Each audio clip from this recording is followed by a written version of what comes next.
ঠাকুরগাঁও শহরের নাম শুনলেই চোখের সামনেই ভেসে ওঠে শান্ত সবুজ প্রকৃতি। তবে আপনারা কি জানেন, আমাদের এই শহরেই লুকিয়ে রয়েছে 7 শতকেরও পুরনো এক ঐতিহাসিক বাঁধ, এবং প্রতি বছর এখানে হাজার হাজার মানুষের এক মিলন মেলা লেগে থাকে।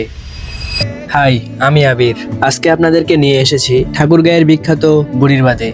ঠাকুরগাঁয়ের ঐতিহাসিক শুক নদীর উপর অবস্থিত তৎকালীন পাকিস্তানের আমলে 1951-1952 সালের দিকে পানি উন্নয়ন বোর্ডের অধীনে এটি নির্মাণ করা হয়। এটির মূল উদ্দেশ্য ছিল শুকনো মৌসুমে এই অঞ্চলের বিশাল কৃষি জমিতে সেচ সুবিধা দেওয়া এবং সেচের জন্য পানি আটকিয়ে রাখা। তবে সেচ প্রকল্প ছাড়াও এই বুড়ির বাঁধের মূল আকর্ষণ মাছ ধরার মেলায়। নদীর এই অংশে প্রায় 50 একর এলাকা নিয়ে গড়ে উঠেছে একটি মৎস্য অভয়াশ্রম। বর্ষাকালে এখানে পানি আটকে রাখা হয় এবং মৎস্য উন্নয়ন প্রকল্প থেকে বিভিন্ন প্রজাতির মাছের পোনা ছাড়া হয়। আর প্রতি বছর আগস্ট বা হেমন্তের শুরুতে যখন সুইচ গেট বা জলকপাট খুলে দেওয়া হয়, তখন এই বুড়ির বাঁধ এলাকায় রূপ নেয় এক বিশাল উৎসবে। তখন শুধু ঠাকুরগাঁও নয়, দূর দূরান্ত থেকে হাজার হাজার মানুষ পৌঁছায় খেয়া জাল, লাফি জাল কিংবা হাত দিয়ে নেমে মাছ ধরতে। চারপাশে বসে নানা রকম গ্রামীণ খাবারের দোকান। আর এটি কেবল মাছ ধরার জায়গা নয়, উত্তরবঙ্গের মানুষের জন্য এটি এক প্রাণের মিলন মেলা।